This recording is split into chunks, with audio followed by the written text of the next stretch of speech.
Hey again, how you doing? I hope you had a good weekend. Welcome back to Joe Stunner Boxing.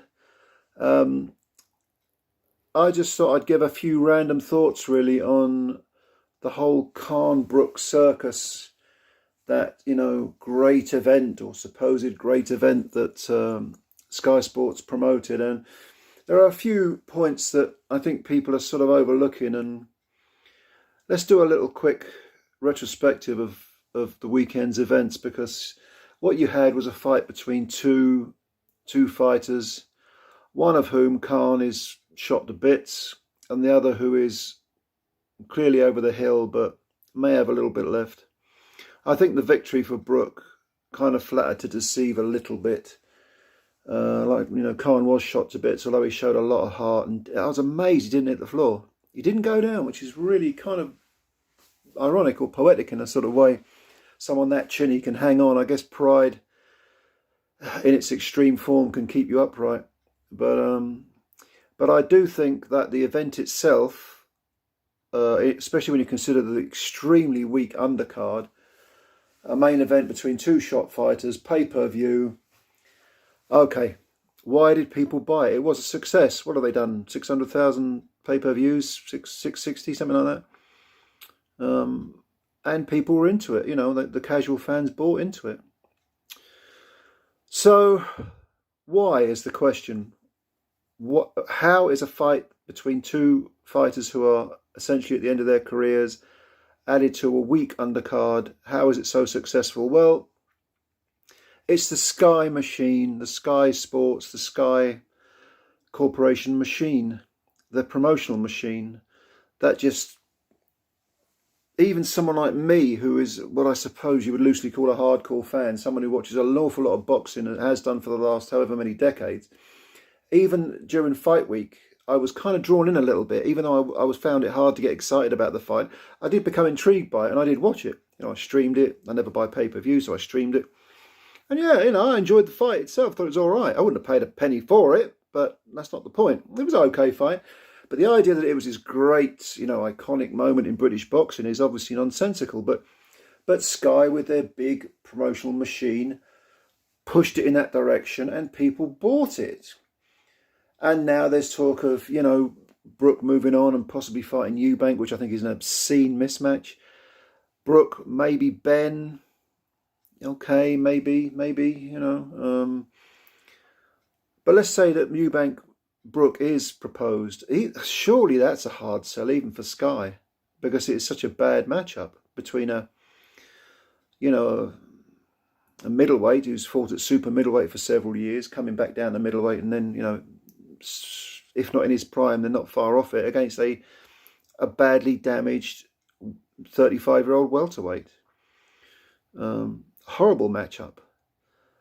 But could the Sky machine push that as well? Could they build a narrative? Could they get the casuals intrigued enough to go for another quote-unquote event, boxing event? It's a hard sell, but they might be able to do it. But why am I mentioning all this? Well, I want to contrast this with what's going on at DAZN, because it does seem that Eddie Hearn and Matchroom are, if they're not on the ropes, then they're feeling the pace of the fight, because that is what DAZN lacks. They lack that big promotional mechanization that can get their fights out there. And I think this seems to be something, I could be wrong, it seems to be something that Eddie Hearn overlooked when he switched to DAZN.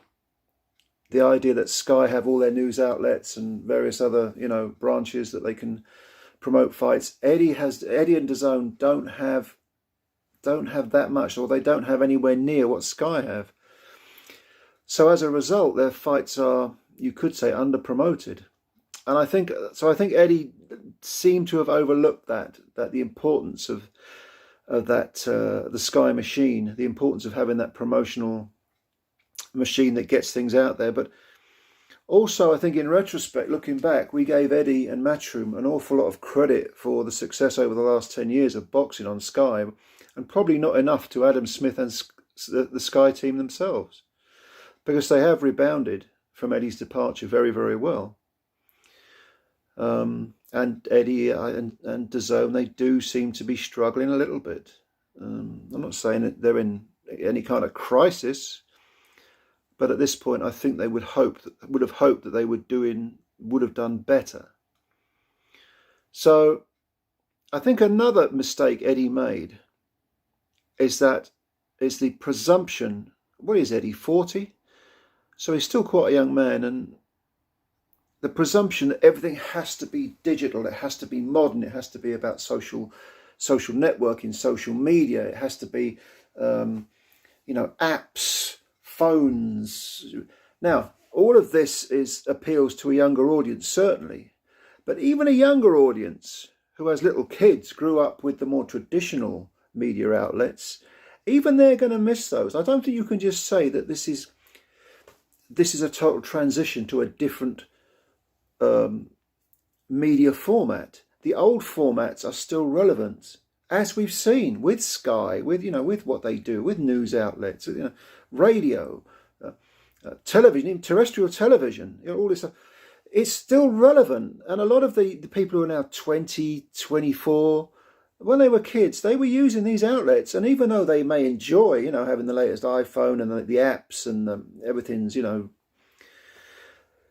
quote unquote modern, nevertheless, the old formats are still there and are still valued. And I think Eddie has he's sort of ignored those and moved more towards the whole digital app-based concept. And the thing about technology is it has to be phased in gradually. You can't just flick a switch and change it.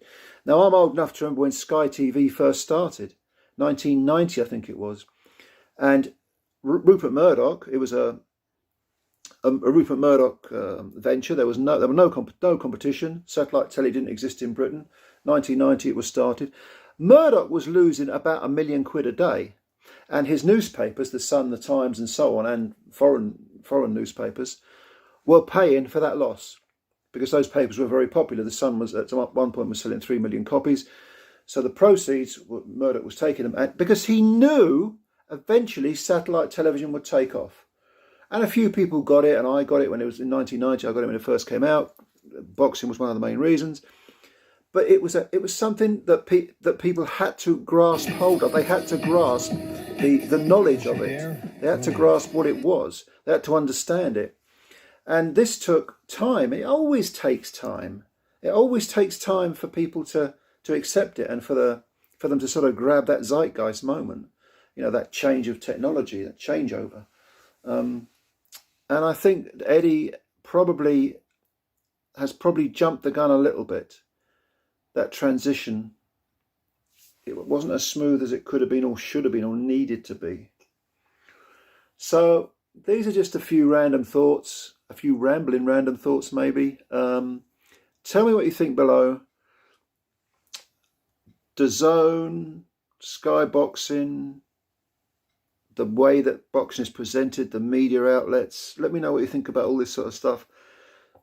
I'm intrigued by it, but there's no doubt Sky with their essentially what is a propaganda machine definitely have the upper hand, and it definitely isn't passé. It definitely hasn't lost its power. It's still there. It's still a major facet for promoting all sports. Well, for promoting anything, for promoting news, for promoting sport, for films, everything. It's still relevant.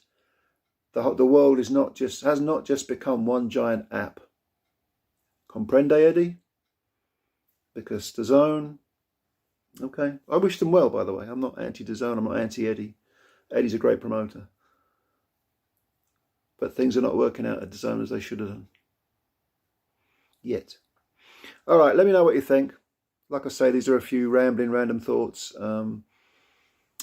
Yeah, leave your comments below. If you're new to the channel and you could subscribe, I'd love that. That'd be great. Trying to build the channel up. I haven't got many subscribers. God bless you if you've already subscribed. Much love to all of you. I always appreciate your time, and I always say that, and I really mean it. You take time to watch my videos. I appreciate it.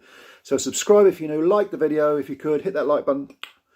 I'll speak to you again sometime, and you have a good week. Take care of yourselves.